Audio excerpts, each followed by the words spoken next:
Hello everyone, this is Nirmala from Vivekananda Academy of Human Excellence. Today we are going to see class 10th English lesson number 2, Nelson Mandela Long Walk to Freedom. This lesson is taken from the autobiography of Nelson Mandela. Nelson Rolihlahla Mandela is his full name. He addressed as Madiba, Xhosa clan name. He belonged to the Thembu royal family from South Africa and he was the first president of South Africa.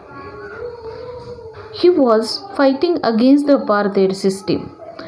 Nelson Mandela served prison for 27 years for the abolition of apartheid system, that is racial discrimination on the basis of the color of the skin. The people are of many skin colors. Some have white color skin color, some have black skin color, some have like whitish or many skin colors we know. So in South Africa there was discrimination for this. Racial discrimination was there, that black and white people, colored people, Indian people, according to this discrimination has happened, and against this discrimination Nelson Mandela has fought for many years and continuously 27 years he was in jail. He came to be known as the father of the nation in South Africa. For decades, this had been the seat of white supremacy, and now it was the site of a rainbow gathering of different colors and nations for the installation of South Africa's first democratic non-racial government.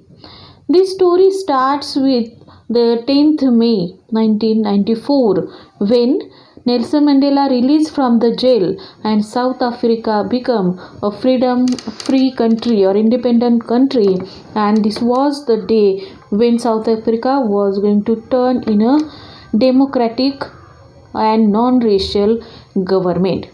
And on this day the incident happens, and that incident is shown in this lesson which we are going to study.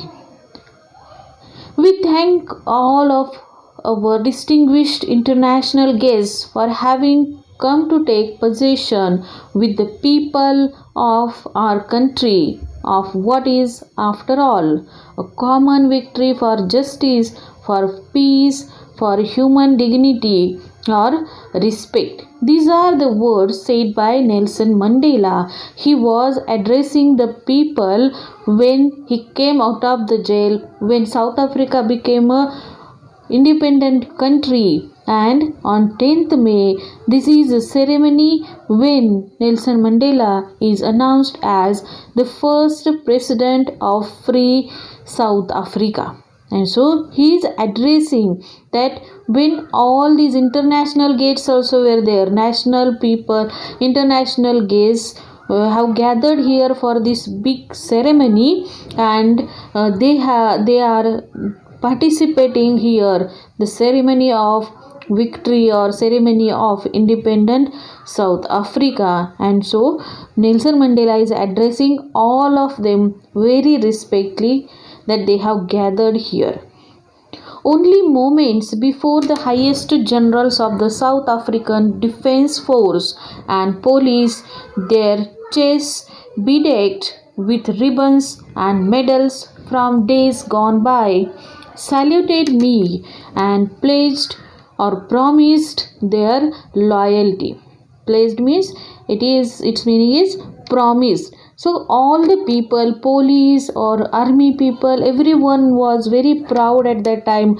You can see it in the picture that aeroplanes are saluting here for the free nation, now democratic nation. It is non-racial government will run here, because for long period of time these people have faced many of the problems. The racial discrimination was there, they did not have any rights, or they were living like a slave in their own country because of this discrimination. In the first decade of the 20th century, a few years after the bitter Anglo-Boer War and before my own birth, the white-skinned peoples of South Africa patched up their differences and erected a system of racial domination against the dark-skinned peoples of their own land. Here, Nelson Mandela is again explaining that what was the situation in 20th century, first decade of 20th century, how the situation was there. Is explaining that day had come about through the unimaginable sacrifices of thousands of my people whose suffering and courage can never be counted or repaid. Means which people have sacrificed their lives for the democratic nation, for the independence of the country. Like in India, we know that how people have fought. People, lakhs of millions of people have struggled for nearby 200 years or more than 100 years. People were struggling. Here also in South Africa, he is showing his respect towards those all people who have sacrificed their lives for the free nation. They have shown their courage, which is uncountable, which can't be which can't be repaid. We can't repay that whatever the contribution they have given. I felt that day, as I have on so many other days, that I was simply the sum of all those African patriots who had gone before me. Before his birth also, many of the people have sacrificed their lives for the free nation, against this apartheid system, against the racial discrimination, against the injustices what were happening with the people. Many of the people have died before the birth of Nelson Mandela. Perhaps it requires such depths of oppression to create such heights of character. My country is rich in the minerals and gems that lie beneath its soil, but I have always known that its greatest wealth is its people, finer and truer than the purest diamonds. So here, as we also know that South Africa is rich in minerals, diamond mines are there, different types of minerals deposits are there in South Africa. But Nelson Mandela says here that rather than these all the rich minerals, diamonds are there, gold is there, or other minerals also we get here, but rather than all that things, above all of these wealthy gems and diamond, what is the important thing in his country? He says that the greatest wealth is its people, the African people who are there, who are finer, who are truer than the purest diamonds. They are very fine, they are very pure than the diamonds. Like that he appreciate the people of South Africa. I learned that courage was not the absence of fear, but the triumph over it. So, what is the courage? The courage is a triumph over the fear. These people who have fought against the apartheid system, they were fearless. They have made the victory. They have taken the triumph over this fear. They are not afraid of anyone, anything. The brave man is not he who does not feel afraid, but he who conquers that fear. Does not afraid, that person we can't say as a brave man, but who conquers his or her fear, that person in reality we can say as the brave man. Yes, you have to conquer your fear, then only we can say as you are the brave man. Only the not to afraid or don't have feelings of afraidness or you don't fear of anything, that is not enough. If you will conquer your fear, then it will not come to you, and that is your victory, and then we can say the person as the brave man. And who was Nelson Mandela and the other people who were fight with him and before him also. In a civil and human society, each man is able to fulfill those obligations according to his own inclinations or natural tendencies or behavior and abilities. So in civil society, in human society, every person was able to fulfill those obligations, whatever they want. Everyone can fulfill, yes, according to their own inclination, whatever they want, yes, they can get it. That is everyone's behavior, that is everyone's natural tendency. But in a country like South Africa, it was almost impossible for a man of my birth and color to fulfill both of those obligations. So, in here, South Africa, where Nelson Mandela also born, for these people, it was not that much easy or not possible to fulfill their own obligations, to fulfill their own desires, because they were living under the apartheid system, under the rule of whites. Whites were discriminating all the black people, colored people, women, everyone was discriminated by this racial discrimination or apartheid by the white people. I didn't in the beginning choose to place my people above my family, but in attempting to serve my people, I found that I was prevented from fulfilling my obligations as a son, a brother, a father, and a husband. Here he accepts that as the human being, previously he was a family man. He was taking care of his family, his sister, his brother, his parents, or his children. Everyone's care he was taking. But now he understood that I need to serve my nation. I have my duties towards my nation, so I have to put myself to the country. I have to devote myself. I have to sacrifice myself to the country. My country needs me. And that's why he couldn't give his attention towards his family. And he accepts that he has not fulfilled any of the duties towards his family as a son, as a brother, as a father, as a husband. Never he has not fulfilled anyone's desires. I was not born with a hunger to be free. I was born free in every way that I could know. When he born, how he born? He did not have any feelings or hunger to be free, because he did not know what is freedom and what is bindedness.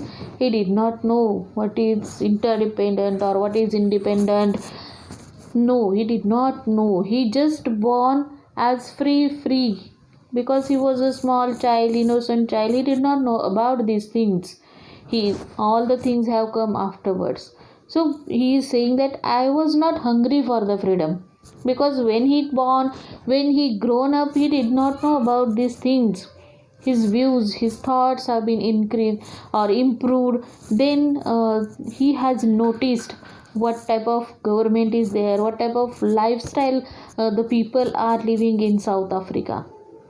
Free to run in the fields near my mother's hut, free to swim in the clear stream that ran through my village, free to roast mealies under the stars and ride the broad backs of slow moving bulls. So he was not born as free to run in the fields. Like a small child, he was born. Then in his mother's hut, he was free to swim. Like a common child, he was also doing the same activities like swimming, running, playing here and there. That things were going on and going on. He born to ride the broad backs of slow moving bulls. Which daily activities he was doing, or like other common man, common children, he was also the same. He was doing the same activities here that he is sharing with us. It was only when I began to learn that my boyhood freedom was an illusion, something that appears to be real but is not, that is called as illusion. When I discovered as a young man that my freedom had already been taken from me, that I began to hunger for it. Now, what he has told previously, that he was not hungry for the freedom. Now he understood when he became young. At that time, he understood, or the thing has come in his mind, that after the boyhood, when freedom was an illusion, he was thinking that freedom is an illusion, means there is no any real freedom like anything is there. It is just illusion. It is disappear. When he discovered as a young man that my freedom had already been taken from me, that I began to hunger for it. When he became young, he understood that we are not free. I am not free in my country. This is my country, but I am not free. These all the people are not free. So where is this freedom? And then he became hungry for the freedom. He decided to get his freedom from the white people. He will give this freedom to all the people of the country, and he became hungry at that time. As he has explained previously, he was not hungry for the freedom in childhood. He did not know about that. Later, as a young man in Johannesburg, I yearned for the basic and honorable freedoms of achieving my potential, of earning my keep, of marrying and having a family, the freedom not to be obstructed in a lawful life. Now, when he became young, when he was young in Johannesburg, he was there. He yearned for the basic and honorable freedoms of achieving his potentials, whatever his potentials. What he wanted to develop his skills, that what things are there in his mind, or what is inside him, that he wanted to find out. Of earning my keep, where he wanted to see that how he will earn the money. He married, so how the married life will be, and having a family, the freedom not to obstructed in lawful life. Only have a family, or only have to be married, or to earn the money was not enough for the country, or that we can't say as a lawful life. Something new, something extra also should be there for the nation. It was this desire for the freedom of my people to live their lives with dignity and self respect that animated my life, that transformed a frightened young man into a bold one, that drove a law abiding attorney to become a criminal, that turned a family loving husband into a man without a home, that forced a life loving man to live like a monk. Now his desire was to make his people free, or with the freedom. He wanted to make the people's life with the dignity and self-respect that animated his life. He wanted, now he was hungry for the freedom of the people, for the dignity of the people, for the respect of the people. That transformed a frightened young man into a bold one. Because of this desire to make the people free, to make the people with their dignity, and to give them self-respect, their self-respect. Now, this young man who was frightened all the time, now he has become a bold man. This desire drove a law abiding attorney to become a criminal, that turned a family loving husband into a man without a home. The person who was loving his family a lot, now he was away from the home for the purpose of people's freedom. I am no more virtuous or self sacrificing than the next man. But I found that I could not even enjoy the poor and limited freedoms I was allowed when I knew my people were not free. He was sad when people were not free. He was not enjoying his life also. He was not that much giving sacrifice like other people have sacrificed their lives.